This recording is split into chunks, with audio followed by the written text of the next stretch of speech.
बिस्मिल्लाहिर्रहमानिर्रहीम। बिस्मिल्लाहिर्रहमानिर्रहीम। आज के इस लेक्चर में हम पॉइसन डिस्ट्रीब्यूशन को डिस्कस करेंगे। जिस तरह से हमने डिस्कस किया है कि देयर डिस्क्रीट प्रोबेबिलिटी डिस्ट्रीब्यूशन में कुछ प्रोबेबिलिटी डिस्ट्रीब्यूशन ऐसी हैं जो कि उनमें कुछ सर्टेन इजम्पशन है। मतलब फॉर एग्जांपल हमारे पास कुछ ऐसे सिनेरियोज कभी कभार आते हैं जिनमें सेम टाइप की प्रिजम्पशन उसमें अप्लाई हो रही है। तो एक रेडीमेड किस्म की प्रोबेबिलिटी डिस्ट्रीब्यूशन हमारे पास मौजूद है। उसमें से फॉर एग्जांपल हम बाइनोमियल को डिस्कस कर चुके हैं, बाइनोमियल डिस्ट्रीब्यूशन, हाइपरज्योमेट्रिक डिस्ट्रीब्यूशन, और इसी तरह से एक और पॉइसन डिस्ट्रीब्यूशन भी है और भी है। लेकिन आज के लेक्चर में हम पॉइसन डिस्ट्रीब्यूशन को पर्टिकुलरली डिस्कस करेंगे। ये Poisson distribution basically French mathematician Poisson थे, उनके नेम के ऊपर ये डिस्ट्रीब्यूशन है, इन्होंने इसके ऊपर वर्किंग की थी। तो सबसे पहले पॉइसन डिस्ट्रीब्यूशन को समझने के लिए हम कुछ इसकी assumptions है पहले वो डिस्कस कर लेते हैं। मतलब ये है कि हमारे पास अगर कोई प्रॉब्लम है, अगर वो प्रॉब्लम या कोई एक्सपेरिमेंट जो है अगर वो इन assumptions पे पूरा उतर रहा है तो हम उस पे पॉइसन डिस्ट्रीब्यूशन को फिट कर सकते हैं, उस डेटा पे पॉइसन डिस्ट्रीब्यूशन फिट किया जा सकता है अगर वो इन assumptions पे पूरा उतर रहा है। तो सबसे पहली assumption ये है कि हमारे पास अगर कोई एक्सपेरिमेंट अगर हो रहा है, जितनी दफा भी उसमें आउटकम्स जितने भी आ रहे हैं या जितनी दफा भी एक्सपेरिमेंट अगर हो रहा है उसमें अगर टाइम स्पेसिफिक या रीजन स्पेसिफिक एक्सपेरिमेंट है तो ये उसकी एक assumption है। और इसके अलावा उसमें हम ये भी होता है कि टाइम स्पेसिफिक और रीजन स्पेसिफिक करने के अलावा अगर आप उसमें ये देखें कि डिसजॉइंट टाइम इंटरवल या रीजन ले लें, मतलब दो डिफरेंट टाइम इंटरवल ले लें और उसमें अगर आप देखें तो उसमें जो आउटकम्स अकर हो रहे हैं वो एक दूसरे से इंडिपेंडेंट होते हैं। फॉर एग्जांपल क्या मतलब, जो मैंने बात बोली इसका मतलब क्या है, आप ये समझ लें कि लेट सपोज कहीं पे कोई पर्टिकुलर इंटरसेक्शन है, पर्टिकुलर शारा ले लें, फॉर एग्जांपल से शारा फैसल। आप ये क्या है कि ऑन मंडे मॉर्निंग आवर्स के अंदर शारा फैसल पे जो नंबर ऑफ रोड एक्सीडेंट्स है उनकी अगर जिक्र किया जाए तो पर्टिकुलर डे में, ऑन अ पर्टिकुलर डे, अगर मैं एक particular day for example Monday की बात करूं उसमें जो नंबर ऑफ एक्सीडेंट्स अकर हो रहे हैं और इसी तरह से अगर मैं second day number of accidents को कंसीडर करूं तो ये दोनों एक दूसरे से इंडिपेंडेंट ऑफ ईच अदर होते हैं। मतलब disjoint time interval, disjoint region के अंदर जो आप एक्सपेरिमेंट कर रहे हैं, जो एक्सपेरिमेंट हो रहा है या नंबर ऑफ आउटकम्स है वो एक दूसरे से इंडिपेंडेंट होते हैं। एक और एग्जांपल ले, let's say number of mistakes occur on पर पेज। अब ये रीजन की जो बात है, रीजन कोई भी हो सकता है, रीजन हर उस चीज को कहते हैं जहां पे आपका एक्सपेरिमेंट अकर हो रहा है। इधर हमारा एक्सपेरिमेंट जो अकर हो रहा है वो एक पेज के ऊपर बात हो रही है, तो नंबर ऑफ मिस्टेक्स पर पेज। अब ये देखा जाए, ये पहली assumption इसके अंदर कैसे अप्लाई हो रही है, इसमें पहली assumption इस तरह से अप्लाई हो रही है कि अगर आप फर्स्ट पेज पे नंबर ऑफ मिस्टेक्स की बात करें और सेकंड पेज पे नंबर ऑफ मिस्टेक्स की बात करें, दोनों एक दूसरे से इंडिपेंडेंट ऑफ ईच अदर है। ठीक है, तो ये हमारे पास फर्स्ट इसकी assumption है पॉइसन की। सेकंड assumption ये होती है कि आपके पास जो प्रोबेबिलिटी होती है इसकी कि एक आउटकम अकर होगा, उसकी प्रोबेबिलिटी किसी शॉर्ट टाइम इंटरवल के अंदर या शॉर्ट स्मॉल रीजन के अंदर जो प्रोबेबिलिटी होती है ये प्रोपोर्शनल होती है लेंथ ऑफ टाइम इंटरवल या साइज ऑफ द रीजन के। मैं आपको ये बात पर्टिकुलरली उस वक्त समझ में आएगी जब आप इसका फॉर्मूला डिस्कस करेंगे। तो इसमें प्रोबेबिलिटी जो है उसके फॉर्मूले में आप देखें तो लैम्डा की पावर एक्स या म्यू की पावर एक्स होता है। तो उसमें मतलब ये है कि अगर टाइम इंटरवल स्मॉल होगा या रीजन स्मॉल होगा तो प्रोबेबिलिटी जो है उस हिसाब से इंक्रीज करेगी। अच्छा, इसके अलावा अगर आप थर्ड assumption देखें, थर्ड assumption ये कहती है the probability that more than one outcome will occur in such a short time interval or fall in such small region. मतलब टाइम इंटरवल शॉर्ट है या फिर आपका रीजन स्मॉल है तो प्रोबेबिलिटी उस केस में नेग्लिजिबल होती है। ऐसी बात है, अगर आपके पास टाइम इंटरवल शॉर्ट है, आप उस उसमें लैम्डा की पावर एक्स यानी कि मीन की पावर एक्स आप जब लेंगे तो प्रोबेबिलिटी उसमें और स्मॉल होती चली जाएगी। तो ये हमारे पास इजम्पशंस है। अगर किसी भी एक्सपेरिमेंट में अगर ये इजम्पशंस आ रहे हो तो हम ये कहेंगे ये पॉइसन डिस्ट्रीब्यूशन यहाँ पे अप्लाई किया जा सकता है। और ऐसे रैंडम वेरिएबल्स को मतलब नंबर ऑफ आउटकम्स जो हमारे पास होते हैं जिसमें एक्स जो होगा हम उसको पॉइसन रैंडम वेरिएबल कहेंगे और ऐसे एक्सपेरिमेंट को पॉइसन एक्सपेरिमेंट कहते हैं। और जब ये रैंडम वेरिएबल जो प्रोबेबिलिटी डिस्ट्रीब्यूशन बनाता है उस प्रोबेबिलिटी डिस्ट्रीब्यूशन को हम पॉइसन डिस्ट्रीब्यूशन का नाम देते हैं। अब जो है फर्दर इस पर डिस्कशन के लिए आप कुछ एग्जांपल्स हैं हम उसको डिस्कस करते हैं, इसका फॉर्मूला डिस्कस करते हैं, इसका फॉर्मूला क्या होता है पॉइसन का, और देन हम इसकी कुछ एग्जांपल्स हैं वो डिस्कस करते हैं। सवाल की पहचान है। तो एनीवे पॉइसन डिस्ट्रीब्यूशन क्या होती है, मैं इसकी एग्जांपल आपको वर्बली बता रहा हूँ। आप जब भी ये देखो कि कोई इवेंट अगर हो रहा है, कोई एक्सपेरिमेंट अगर हो रहा है किसी पर्टिकुलर टाइम इंटरवल या किसी पर्टिकुलर रीजन डिपेंडेंट या रीजन स्पेसिफिक या टाइम इंटरवल स्पेसिफिक स्पेसिफाई किया जाए उसके अंदर, तो आप समझ जाएंगे आप पॉइसन डिस्ट्रीब्यूशन। फॉर एग्जांपल मैं आपसे बोलूं कि car accidents occurring during month of January और इन शॉर्ट, ये मैंने क्या किया, एक एक्सपेरिमेंट है कार एक्सीडेंट और रीजन का स्पेसिफाई किया और टाइम भी स्पेसिफाई किया, क्या किया था जनवरी, इतना मंथ ऑफ जनवरी। अच्छा अब जरूरी नहीं कि दोनों चीजें एक साथ बोली जाए, कभी बार ऐसा होता है सिर्फ टाइम स्पेसिफाई होता है, कभी बार सिर्फ रीजन स्पेसिफाई होता है। रीजन का मतलब क्या है, रीजन का मतलब जरूरी होता है इलाका हो, रीजन हर उस चीज को कहते हैं जहां पर एक्सपेरिमेंट अगर होगा। मैं आपको एक और एग्जांपल दूं, मैं आपको बोलूं number of typing mistakes occurring on पर पेज, टाइपिंग मिस्टेक्स पर पेज, तो ये पेज क्या है, रीजन, यहाँ पे एक्सपेरिमेंट अकर होगा। तो इसमें हमारे पास एक ये चीज हो गई कि आप इसमें रीजन स्पेसिफाई और टाइम स्पेसिफाई। दूसरा ये कि एक टाइम इंटरवल या एक रीजन स्पेसिफिक जो टाइम इंटरवल है या कोई रीजन है उसके अंदर जो एक्सपेरिमेंट अकर हो रहा है, दूसरे टाइम इंटरवल या दूसरे रीजन में जो जब वो एक्सपेरिमेंट अकर होगा दोनों एक दूसरे से independent of each other. For example सारे प्रेजेंट पे रोड एक्सीडेंट्स हो रहे हैं जनवरी के महीने, जो जनवरी के महीने में फॉर एग्जाम्पल 2019 में एक्सीडेंट हुए हैं, 2020 का एक्सपेरिमेंट उससे इंडिपेंडेंट हो, दोनों एक दूसरे से इंडिपेंडेंट हो। चले इसी तरह से, वैसे तो मैं कोरोना की एग्जाम्पल में इसमें इसलिए नहीं दे सकता क्योंकि डिपेंडेंट है, आपको पता है लगने वाली इसमें इंडिपेंडेंट का बात ही नहीं। एक और एग्जाम्पल आप इसमें देख सकते हो, number of floods arriving in Pakistan during monsoon. अब फ्लड्स आ रहे हैं, फॉर एग्जाम्पल 2010 में फ्लड आया, 2011 में फ्लड आया। अब देखेंगे पॉइसन का पहली असम्पशन पूरी हो रही है यहाँ पे कि रीजन स्पेसिफाई किया और मॉनसून का सीजन भी बोला हुआ, ठीक है, मॉनसून एक टाइम भी स्पेसिफाई हो रहा है, रीजन भी स्पेसिफाई हो रहा है, पाकिस्तान में ये जो है एक्सपेरिमेंट हुआ। तो अब जो है आपसे मैंने कहा कि इसमें जो एक टाइम इंटरवल या एक रीजन के अंदर जब एक्सपेरिमेंट अगर होता है दूसरे रीजन पे वो उससे इंडिपेंडेंट होता है। इसमें यानी कि मैं कह रहा हूँ कि फॉर एग्जाम्पल पाकिस्तान में 2010 में जो फ्लड आया, 2011 में जो आया, दोनों एक दूसरे से इंडिपेंडेंट हो।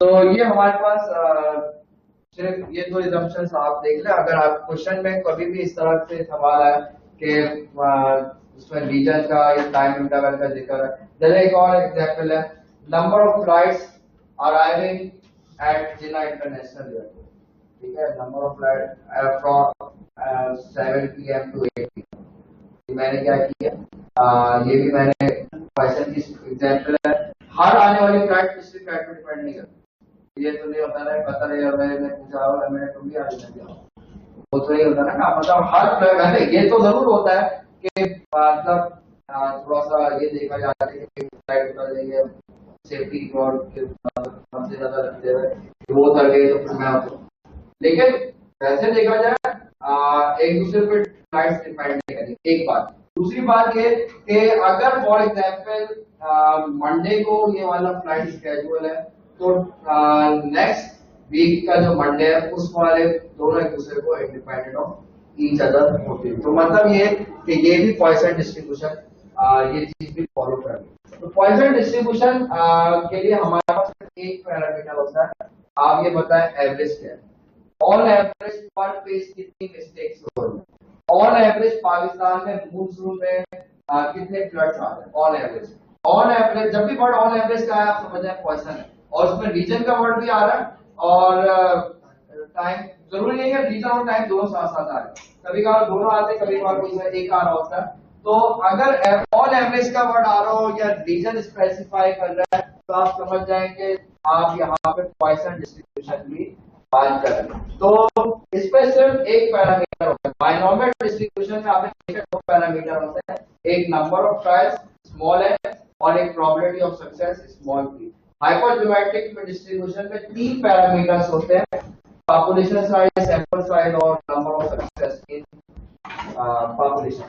पॉइसन डिस्ट्रीब्यूशन को समझना के को पकड़ना बहुत ही आसान है, बिकॉज यहाँ पे सिर्फ एक ही सिर्फ एक ही इसके अंदर पैरामीटर होता है विच इज मीन। तो इसका अगर फॉर्मूला देखें इसमें इसका फॉर्मूला मैं पहले लिखूं फिर इसका एक्सप्लेन करता हूं। इसका formula is something like this, e की पावर माइनस म्यू टी और म्यू की पावर एक बार पहले लिख लूं फिर मैं आपको एक्सप्लेन करता हूं x factorial. What is this formula. ये फॉर्मूला में ई क्या है शायद कुछ लोगों को ना पता हो। कैलकुलेटर में एक्सपोनेंशियल का बटन होता है, शिफ्ट दबा के ln का बटन प्रेस करेंगे ना तो ई आ जाता है। ये ई की पावर 1 बाय 2.7 समथिंग के बराबर होता है। What is mu. म्यू क्या चीज है, मीन है। मैंने कहा है कि ऑन एवरेज का जिक्र होता है, इसमें आप ऑन एवरेज कितना एक्स क्या है, एक्स का बता दो टी का आपने पता होगा। ये जो एक्स है ये बस जो एक्स का पूछा, ये एक्स जो है जिस तरह से आपने बाइनोमियल में कहा था व्हाट इज एक्स, बाइनोमियल में एक्स क्या था, नंबर ऑफ सक्सेस, कितनी सक्सेस अकर हो, नंबर ऑफ सक्सेस प्रोबेबिलिटी नहीं, नंबर ऑफ सक्सेस कितनी अकर हो, 0 हो रही है, हो सकता है एक भी पेशेंट रिकवर ना हो रहा हो। 10 में से 10 पेशेंट पे आपकी वैक्सीन ट्राई की, 10 पे ट्राई की तो एक भी रिकवर नहीं हुआ तो ये 0 सक्सेस हो सकता है, एक रिकवर हो जाए, हो सकता है 2 हो जाए, मैक्सिमम 10 रिकवर हो सकता है। तो उसमें क्या था, एक्स जो है नंबर ऑफ सक्सेस को रिप्रेजेंट कर रहा था बाइनोमियल में। हाइपरज्योमेट्रिक में व्हाट इज एक्स, इसमें भी नंबर ऑफ सक्सेस। इसमें एक्स क्या है, इसमें भी एक बात है कि नंबर ऑफ सक्सेस कितनी हो सकती है। हो सकता है कि एक पेज पे आज आप टाइपिंग कर रहे हैं पर पेज नो मिस्टेक, या पर पर्टिकुलर एरिया में कोई फ्लड ना है, पर्टिकुलर इंटरसेक्शन या सारे पैसे पर पर्टिकुलर में लग रहा है कोई एक्सीडेंट ना हो। इसी तरह से कोई पर्टिकुलर आवर हो सकता है, उसमें हो सकता है कोई फ्लड ना है, तो ऐसा हो सकता है। इसमें एक्स की वैल्यू हम 0, तो x की वैल्यू 0 हो सकती है, 1 हो सकती है, 2 हो सकती है, मैक्सिमम इसका कुछ नहीं। बाइनोमियल और हाइपरज्योमेट्रिक में x की वैल्यू पर्टिकुलर लिमिट जाती है, पॉइसन में नहीं जाती। आप टाइपिंग कर रहे हो, आप मीन में टाइपिंग करोगे अगर मिस्टेक करो, आप अगर थोड़े चाकू चौबल होकर टाइपिंग करोगे तो कम करोगे, मतलब मिस्टेक्स का कोई लिमिट नहीं है, जितनी डिजाइन करो। फ्लड्स की कोई लिमिट नहीं है। अगर यहाँ पे कोई अच्छा एयरपोर्ट की बात करें दुनिया में, JF कैनेडी एयरपोर्ट उठा लें दुबई का, या उसमें नंबर ऑफ फ्लाइट्स कितनी आती होती है, कुछ आवर्स ऐसे होते हैं इसमें रश आवर होते हैं, उसमें बहुत सारे फ्लाइट्स आ रहे होते हैं, कुछ आवर्स होते हैं जिसमें लिमिटेड आती है। तो उसमें यानी कि नंबर ऑफ सक्सेस की कोई लिमिट नहीं, ये चलता रहता है। इसमें ये जो है कह लें कि जब खासतौर से प्रोबेबिलिटी जब x ग्रेटर देन की निकालनी होती है ना, तो ये हमें थोड़ी सी परेशान करती है। अगर फॉर एग्जाम्पल ये निकालनी है, ये थोड़ी परेशान आपको कर सकती है, लेकिन ये भी कोई ऐसी बात नहीं। तो इस फॉर्मूले में मैं सब कुछ बता दूंगा, बाकी ये जो चीजें फैक्टोरियल आप पूरे कैलकुलेटर में पूरा फॉर्मूला पुट करेंगे, 10 put the value get the answer. अब जो है व्हाट इज म्यू, म्यू का बता चुका, sorry what is P, P बताना रहेगा। ये टी मैंने आपने कहा है कि टाइम इंटरवल, आप इसमें क्या बात कर रहे हो, टाइम स्पेस, ये ब्यूटी की फुल पावर है सर। अमूमन कुछ लोग कहते हैं टी की वैल्यू 1 पुट करें और फिर फॉर्मूला समझ लें, लेकिन मैं टी को पुट करके नहीं समझाना चाह रहा हूँ। ये टी जो मैंने कहा कि टाइम इंटरवल पे डिपेंड बता रहा। आपने कहा कि किसी पर्टिकुलर आवर में कितनी फ्लाइट आ रही, एक आवर की बात कर रहा हूँ, एवरेज आ रही है 1 आवर, और मैं प्रॉबिलिटी आपसे बात रहा हूँ 2 घंटे। आप क्या करोगे, सिंपली टी की वैल्यू 2 पुट करोगे। मैं आपको अभी एग्जाम्पल करेंगे, इसमें आपको और बात समझ में आएगी। मैं आपसे कह रहा हूँ कि 1 साल में एवरेज फ्लड गया, मैं आपसे कहूँ पूरे 12 साल के निकालो, तो आप क्या करोगे, टी की जगह पे 12 पुट करोगे। तो ये हमारे पास टी इस चीज पर डिपेंड कर। समटाइम अगर आपको एवरेज भी 1 आवर का या 1 का या 1 का दिया हुआ, एवरेज भी और प्रोबेबिलिटी भी 1 का मांग रहे, तो टी की वैल्यू 1 करो, आंसर आ जाएगा। लेकिन अगर एवरेज दिया हुआ है किसी और यूनिट में, फॉर एग्जाम्पल 1 मंथ में, और आपसे सवाल में प्रोबेबिलिटी मांग रहा है 12 महीने की, तो टी की वैल्यू इस हिसाब से चेंज आप करोगे। तो ये पॉइसन डिस्ट्रीब्यूशन है। इसमें अगर किसी को क्वेश्चन है तो पूछ लीजिए। एक्स में represent success, number of success, कितनी चीजें अकर हो रही है, नंबर ऑफ मिस्टेक्स पर फेज, कितनी मिस्टेक्स कर रहा पर फेज। सक्सेस का मतलब ये है कि मैं अभी मैं जब एक्सपेरिमेंट कर रहा हूँ ना, प्रोबेबिलिटी जिस चीज की निकाल रहा होता हूँ वो सक्सेस है। नंबर ऑफ इवेंट्स का वर्ड दूसरी तरह रैंडम वेरिएबल। आप इधर प्रोबेबिलिटी नंबर ऑफ मिस्टेक्स की निकालें तो मिस्टेक्स इज योर सक्सेस। आप डिफेक्टिव की प्रोबेबिलिटी निकालें तो डिफेक्टिव इज योर सक्सेस। जिस चीज की प्रोबेबिलिटी निकालो वही सक्सेस मान लो, चाहे वो बायनोमियल हो, हाइपर हो या पॉइसन। आपने टी की वैल्यू बताई थी 2.7 समथिंग। सर तो ये कैलकुलेटर डायरेक्ट होता है, मैं आपको सिर्फ समझानी है। ये ऑयलर कांस्टेंट से ऑयलर कांस्टेंट, ये लॉग समझते हैं, नेचुरल लॉग, उसका ये इनवर्स है। अब मैं आपको कुछ एग्जांपल है, वो एग्जांपल देख लेते हैं पॉइसन डिस्ट्रीब्यूशन की।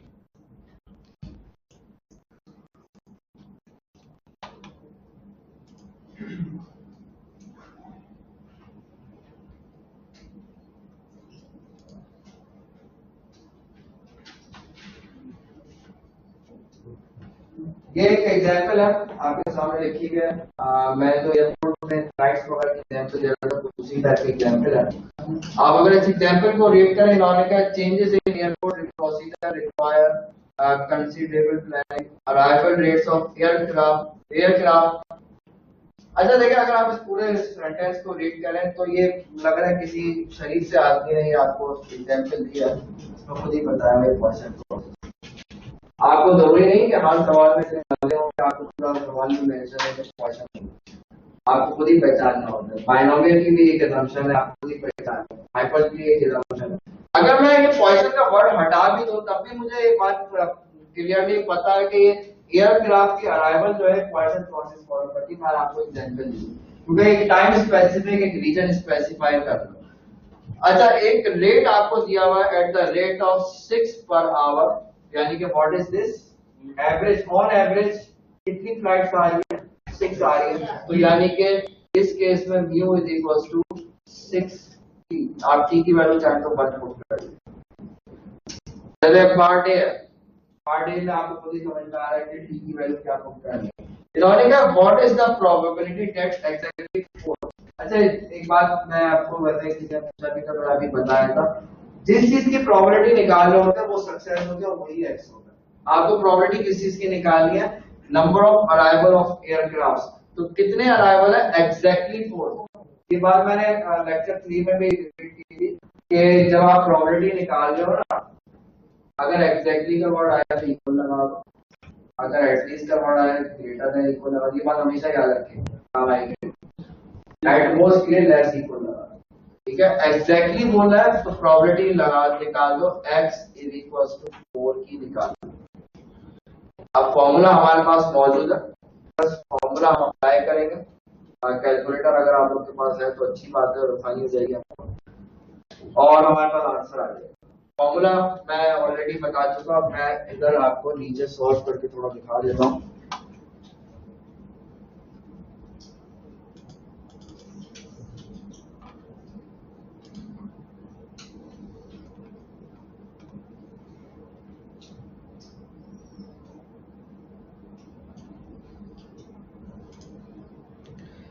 अच्छा, हम ये बात कर रहे थे कि probability X is equal to 4 चाहिए रिक्वायर्ड है पार्ट ए के अंदर। एक्स इज इक्वल टू 4 का मतलब है कि फॉर्मूला हमारे पास पीछे लिखा हुआ है e की पावर म्यू टी, जी फॉर्मूला लिख रहा हूँ, म्यू टी की power x and divided by x factorial. तो e की पावर म्यू टी यानी कि e की पावर माइनस म्यू टी यानी कि माइनस e की पावर -6 हो जाएगा। तीन है जब 1 आवर बोल दिया ना इसने, तो 1 का मतलब क्या है, e की वैल्यू 1 डाल, ठीक है भाई, और मल्टीप्लाई बाय म्यू टी 6 की पावर x, x क्या 4, ये कैलकुलेटर के बगैर ये काम आप नहीं कर सकोगे, divided by x factorial means 4 factorial. आप इसको सॉल्व कर लें और आंसर आ जाएगा प्रॉब्लम।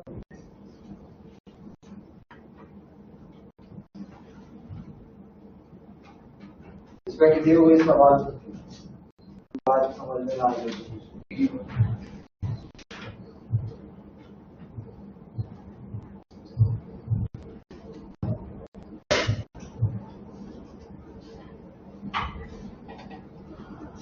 ओके, आप इसको सॉल्व कर लीजिएगा, आप लोग बाद में कर लेगा।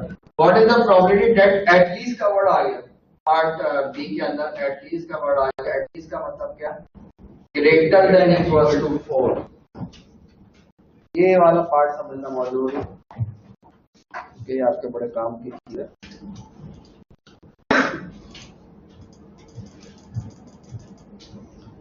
पार्ट बी बता रहा, पार्ट बी में कह रहा है कि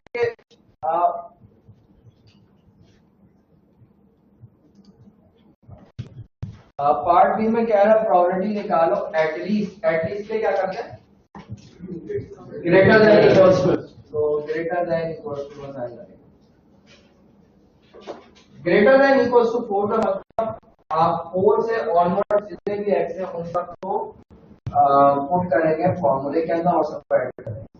अगर ये x की वैल्यू आगे लिमिटेड होती, जैसे 10 तक होती, 20 तक होती, तो मैं तमाम प्रॉपर्टीज को ऐड कर लेता। पहले वैल्यू 4 रखता फॉर्मूले में, 5 रखता, देन 6, देन 7 अप टू 100 ये वैल्यू पुट करता, ऐड करता, मजे से आंसर आ जाता। लेकिन हमने पॉइसन का फॉर्मूला अगर आप पीछे देखें, मैंने पॉइसन के फॉर्मूले में x के बारे में क्या बताया कि x 0 से स्टार्ट होता है और आगे ये चलता रहता है, खत्म नहीं होता, यानी कि मैं 4 से आगे कहां तक जाऊं।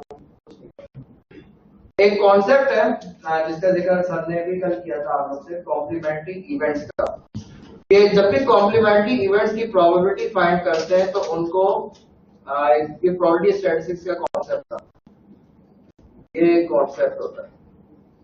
एक बात हमेशा ध्यान में रख के आप बिठा लें ताकि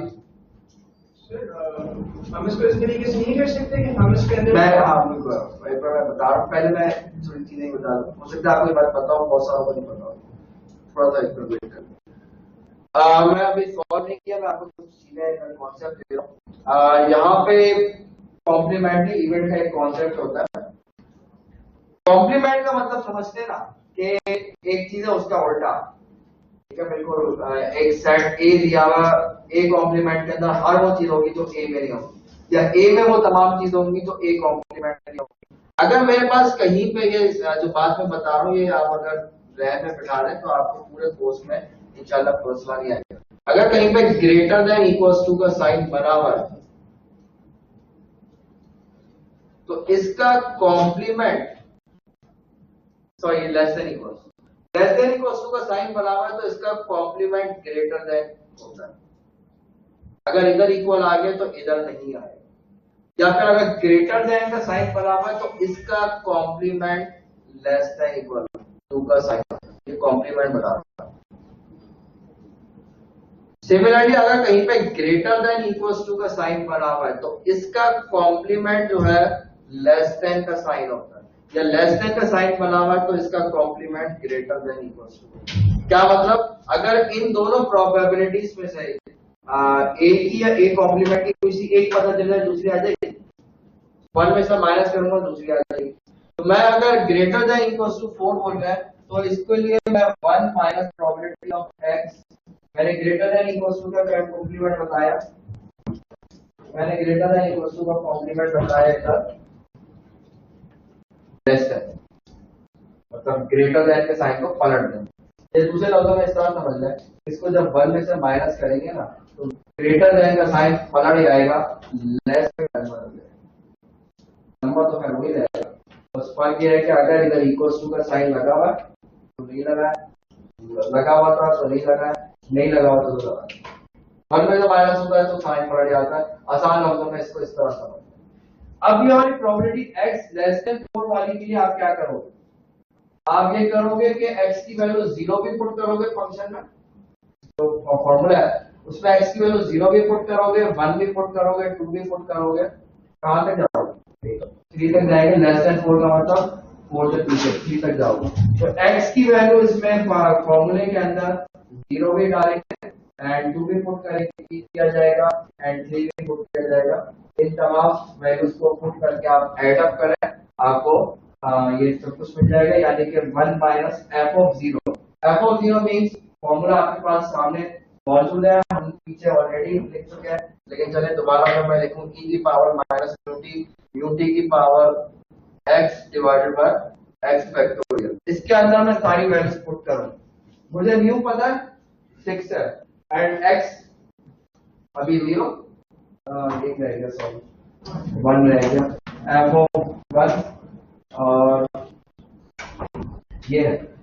तो इसमें आप इन सबको ऐड करें, आंसर आ जाएगा, यानी कि e की पावर पहले minus mu T, what is minus mu T is 6 and 6 की पावर x, 6 की पावर 0 हो गया डिवाइडेड बाय 0 फैक्टोरियल 1 के बराबर होता है, और प्लस इसी तरह 1 पुट कर देंगे e की पावर माइनस 6 और 6 की पावर 1 डिवाइडेड बाय 1 फैक्टोरियल, और प्लस सिर्फ फॉर्मूले में वैल्यू कर रहा हूं। और ये मैं कर किस तरह दे रहा हूँ, ये मतलब ये चीज मैंने किस तरह से लिखी है, मैंने आपको बताया ग्रेटर देन इक्वल टू का साइन था तो उसको लेस देन में कन्वर्ट करना पड़ेगा, फंक्शन में करना पड़ेगा, लेस देन में ही काम करना पड़ेगा, बिकॉज ग्रेटर देन में कोई काम इसमें नहीं हो सकता।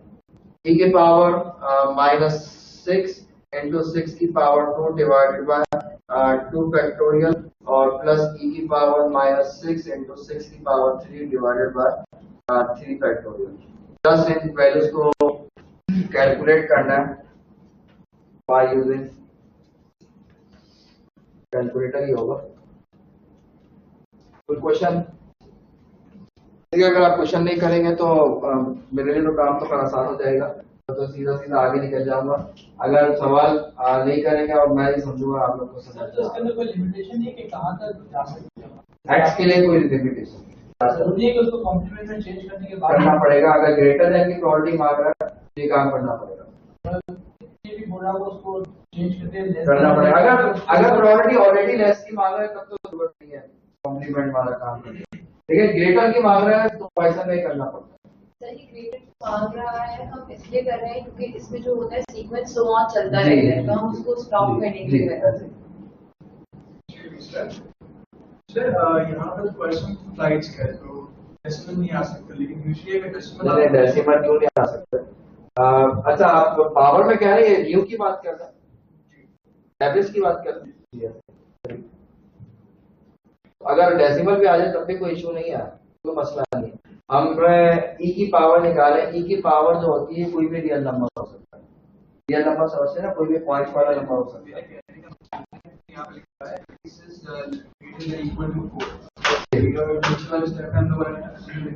देखिए x में और u में फर्क है। x जो है ये एक डिस्क्रीट रैंडम वैल्यू है और x रिप्रेजेंट कर रहा है number of times that is happened, और अगर म्यू की बात करें ये एवरेज को रिप्रेजेंट कर रहा है, कोई एवरेज किसी चीज का निकालना है।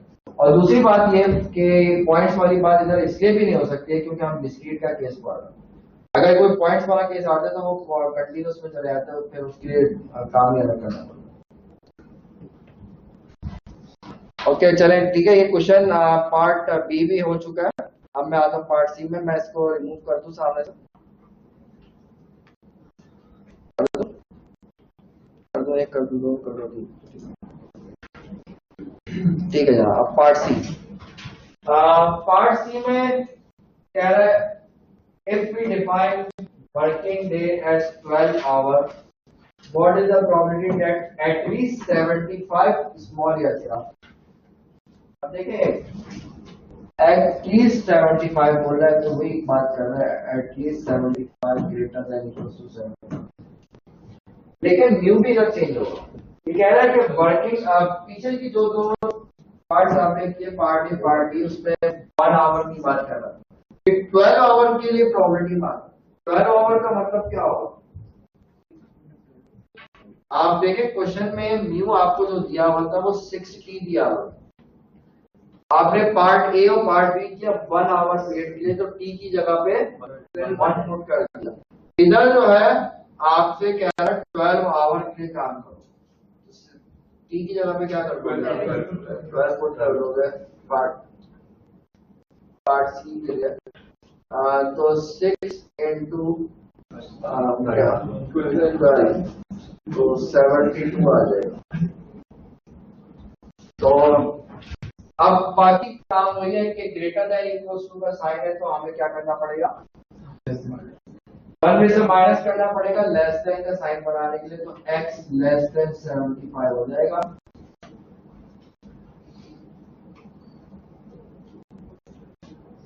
बात थोड़ा लेंथी है लेकिन कैलकुलेटर जिंदाबाद, कैलकुलेटर सब हो जाएगा। लेकिन स्टिल ये नहीं हो सकेगा, कैलकुलेटर भी नहीं कर पाएगा। इसकी वजह क्या? इसकी वजह ये है लेस देन 75 आप बोल रहे हो, डिनोमिनेटर में क्या आता है? x का फैक्टोरियल। कैलकुलेटर मैक्सिमम आपको 10 फैक्टोरियल, 12 फैक्टोरियल या बहुत ज्यादा 20 फैक्टोरियल तक आप दे सकते, इससे आगे नहीं दे सकते। जा रहा है लेस देन 75 यानी कि 74 तक। तो ये 70 फैक्टोरियल कभी भी कैलकुलेटर, ये सॉफ्टवेयर तो शायद सवाल सॉल्व भी हो जाए, लेकिन ये आप कैलकुलेटर से भी नहीं कर सकते। बहुत ज्यादा आपको लिख के छोड़ दें, आप इसको लिख दें। इसमें ये सिंपल मिक्स करने का डिस्कस किया था आप लोग से। इसमें समीशन का साइन होता है, इसका मतलब होता है तमाम प्रॉपर्टीज का सम निकालना। इसमें x की मिनिमम वैल्यू क्या होगी? मिनिमम। और लेस देन 75 मीन्स कहां तक जाना? 74 तक जाओगे। और फॉर्मूला हमारे पास मौजूद है, e की पावर, व्हाट इज e की पावर? माइनस 72 और 72 की power x divided by x factorial. अगर ये 74 की जगह कोई और मासूम सा नंबर होता, फॉर एग्जाम्पल 4 होता, तो आप डायरेक्टली कैलकुलेटर से समीशन का बटन होता है शिफ्ट के नीचे, आप उसको कॉल करें, उस पर पूरा ये टाइप करें और ये मजे से इसका आंसर आएगा। Is that clear? पूरा क्वेश्चन कंप्लीट हो गया। तीनों पार्ट नहीं निकाल सकते आप, मैनुअली भी नहीं निकाल सकते, कैलकुलेटर भी नहीं निकाल पाए, सॉफ्टवेयर से निकल जाए। मैंने प्रॉब्लम बता दी, कैलकुलेटर की एक लिमिटेशन है, वो इतना बड़े बड़े आंसर नहीं निकाल सकते।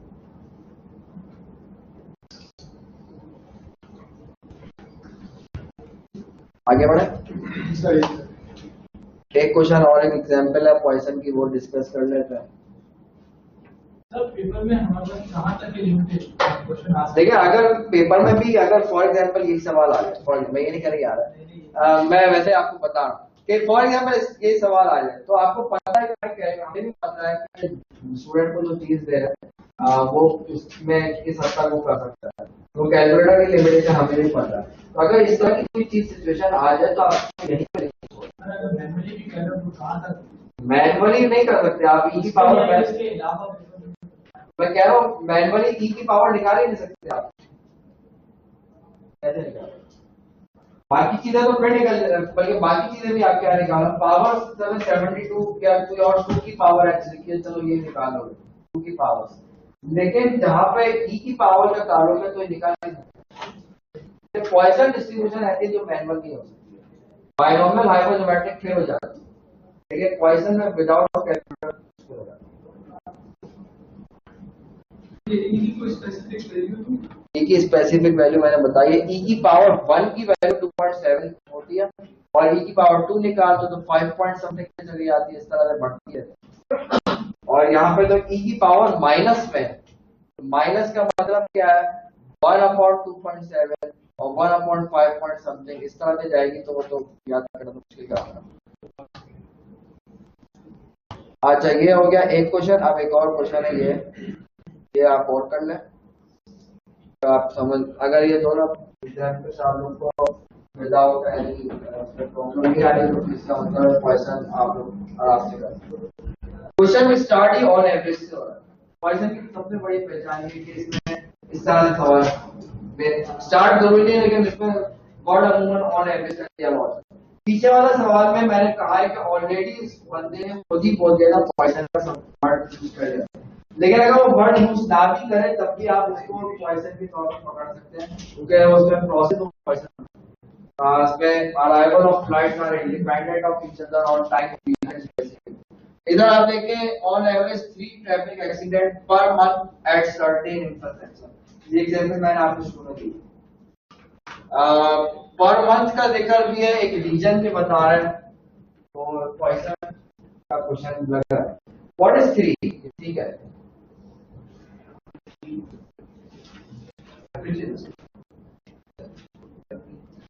3 इज एवरेज, तो यानी कि mu be is equal to मैं 3 ले लेता हूं। What is the probability that in any given month at this intersection 5 accidents occur? Exactly 5. Exactly 5. देखिए आपको पूरे पॉइजन के फॉर्मूले में सिर्फ एक म्यू रिक्वायर्ड होता है और एक एक्स। एक्स तो वो चीज होती है जिसकी प्रोबेबिलिटी निकालना और दूसरा म्यू चाहिए होता है, म्यू आपको पता चलता है। 5 एक्सीडेंट्स में लगा, यानी कि एक्स की वैल्यू 5 पे प्रोबेबिलिटी रिक्वायर्ड है, तो कोई प्रॉब्लम ही नहीं है। ई की पावर माइनस न्यूटी हो जाए, यानी कि ई की पावर -3 हो जाएगा। देन न्यूटी की पावर x होता है, तो 3 की पावर 5 हो जाएगा डिवाइडेड बाय 5 आप निकाल लीजिए।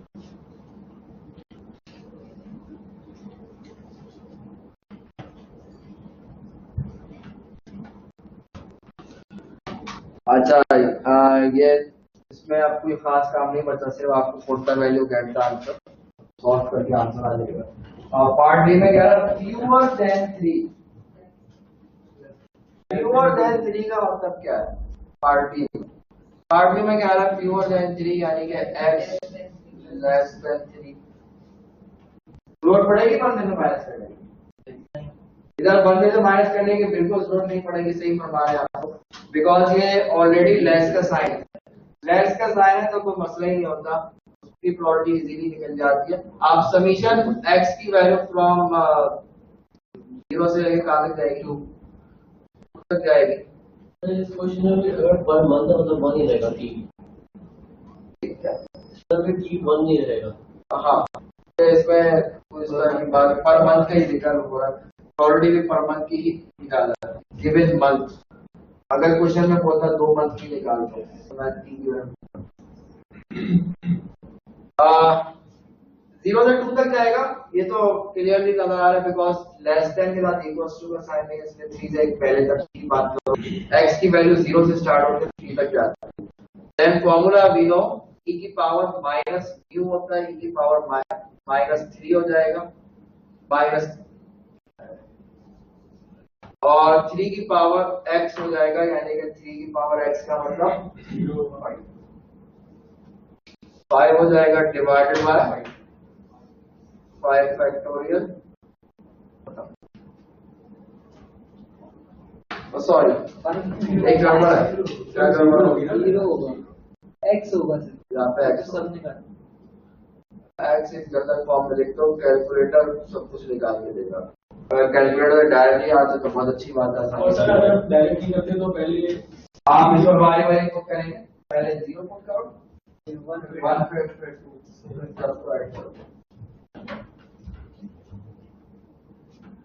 ये था आपका पार्ट ए था, this one was part A and this one was part B. इसका जो एक जनरल बात उसका आंसर जो आ रहा है वो पॉइंट्स देते हैं परसेंटेज।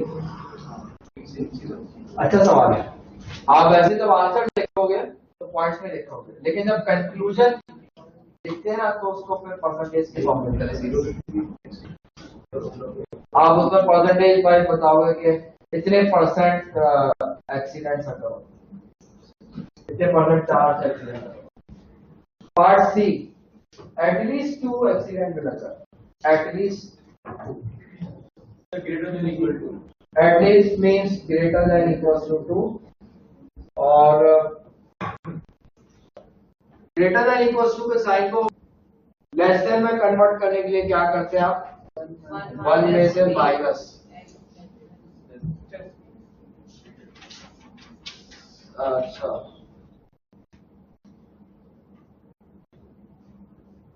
बाकी काम तो फिर कोई वो नहीं है। समीशन x की वैल्यू 0 से स्टार्ट होगी, आगे जाएगी 1 तक जाएगी। फॉर्मूला भी लो, 3 की पावर -3 डॉट 3 की पावर x हो जाएगा, बिकॉज समीशन का साइन यूज किया हुआ x फैक्टोरियल। अगर आपको समीशन के साइन से इशू है तो आप इनमें तमाम को अलग अलग पुट करके ऐड करो। ये था आपका पॉइंट।